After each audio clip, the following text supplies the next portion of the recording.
10th class सामाजिक विज्ञान geography book समकालीन भारत अध्याय 2 वन एवं वन्य जीव संसाधन का संपूर्ण सारांश। पहला बिंदु है वन एवं वन्य जीव संसाधन। हम इस ग्रह पर सूक्ष्म जीवाणुओं से लेकर वट वृक्ष, हाथी और ब्लू व्हेल जैसे करोड़ों अन्य जीवों के साथ रहते हैं। हम जिस आवासीय स्थल पर रहते हैं वह जैव विविधता से भरपूर है। दूसरा स्टार पॉइंट है मानव और अन्य जीवधारी एक जटिल पारिस्थितिक तंत्र का निर्माण करते हैं और हम अपने अस्तित्व के लिए इसके विभिन्न तत्वों पर निर्भर करते हैं। वन पारिस्थितिक तंत्र में महत्वपूर्ण भूमिका निभाते हैं क्योंकि वे प्राथमिक उत्पादक हैं जिन पर सभी अन्य जीव निर्भर करते हैं।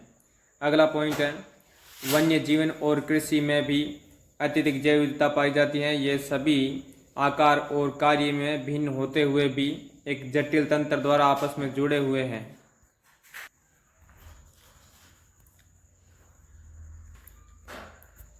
अगला बिंदु है भारत में वनस्पति जात और प्राणी जात। पॉइंट है भारत जैव विविधता के मामले में दुनिया के सबसे समृद्ध देशों में से एक है। यह दुनिया की कुल जैव प्रजातियों का 8% लगभग 16 लाख पाया जाता है, जो अभी खोजी जाने वाली प्रजातियों से 2 या 3 गुना अधिक है। अगला पॉइंट है वनस्पति और प्राणी जात हमारे दैनिक जीवन में इस कदर गूंथे हुए हैं कि हम इनकी कदर नहीं करते, लेकिन पर्यावरण के प्रति हमारी असंवेदनशीलता के कारण इन संसाधनों पर भारी दबाव पड़ रहा है। अगला पॉइंट है भारत में वन और वन्य जीवन का संरक्षण। पॉइंट है इसका वन्य जीवन और वनों के तेजी से हो रहे ह्रास के कारण इनका संरक्षण बहुत आवश्यक हो गया है। संरक्षण से पारिस्थितिकी विविधता बनी रहती है और हमारे जीवन के लिए आवश्यक संसाधन जैसे जल, वायु, मिट्टी भी बने रहते हैं। इसके बाद में है संरक्षण से विभिन्न प्रजातियों में बेहतर प्रजनन के लिए आनुवंशिक विविधता भी बनी रहती है। अगला पॉइंट है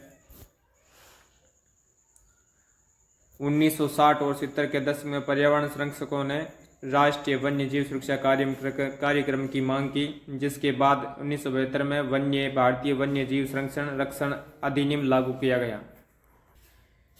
इस अधिनियम के तहत संकटग्रस्त प्रजातियों को बचाने और इन सभी पर रोकने के लिए वन्य जीवों के आवास का कानूनी रक्षण करने और जंगली जीवों के व्यापार को रोक पर लगाने पर जोर दिया गया और केंद्र सरकार और कई राज्य सरकारों ने राष्ट्रीय उद्यान स्थापित किए हैं। अगला पॉइंट है कुछ विशेष है वन प्राणियों जैसे बाघ, एक सींग वाला गेंडा, कश्मीरी हिरण, हंगुल, 3 प्रकार के मगरमच्छ, एशियाई शेर आदि के संरक्षण के लिए परियोजना शुरू की गई, बाघ परियोजना। अगला पॉइंट है 1973 में अधिकारियों ने पाया कि 20वीं शताब्दी की शुरुआत में अनुमानित है 55,000 बाघों की संख्या घटकर केवल 1827 रह गई। प्रोजेक्ट टाइगर 1973 में शुरू हुई एक बेहतरीन वन्य जीव परियोजना है। इसका उद्देश्य केवल संकटग्रस्त बाघों को बचाना नहीं बल्कि बड़े जैव जाति को भी संरक्षित करना है। कॉर्बेट राष्ट्रीय उद्यान उत्तराखंड, सुंदरबन राष्ट्रीय उद्यान पश्चिम बंगाल में, बांधवगढ़ राष्ट्रीय उद्यान मध्य प्रदेश, सरिस्का वन्य जीव पशु विहार राजस्थान और मानस बाघ रिजर्व असम और पेरियार बाघ रिजर्व केरल भारत में बाघ संरक्षण परियोजना के कुछ उदाहरण हैं। संरक्षण के नए तरीके आगे देखते हैं। अब देखते हैं संरक्षण के तरीके। यह संरक्षण के तरीके आजकल संरक्षण परियोजना जैव विविधताओं पर केंद्रित होती है। वन्य जीव अधिनियम 1980 और 86 के तहत सैकड़ों पतंगों, भृंगों और एक ड्रैगन फ्लाई को भी संरक्षित प्रजातियों में शामिल किया गया है। 1991 में पहली बार 6 पौधों की प्रजातियों को भी सूची में रखा गया। वन और वन्य जीव संसाधनों के प्रकार और वितरण। भारत में अधिकतर वन और वन्य जीवन या तो सीधे सरकार के अधिकार क्षेत्र में है या वन विभाग के प्रबंधन में हैं। इन्हें 3 वर्गों में बांटा गया है। ये है आरक्षित वन।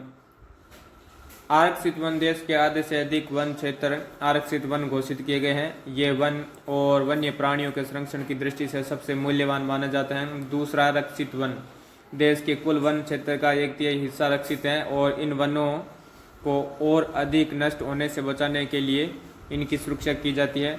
अगला तीसरा है अवर्गीकृत वन।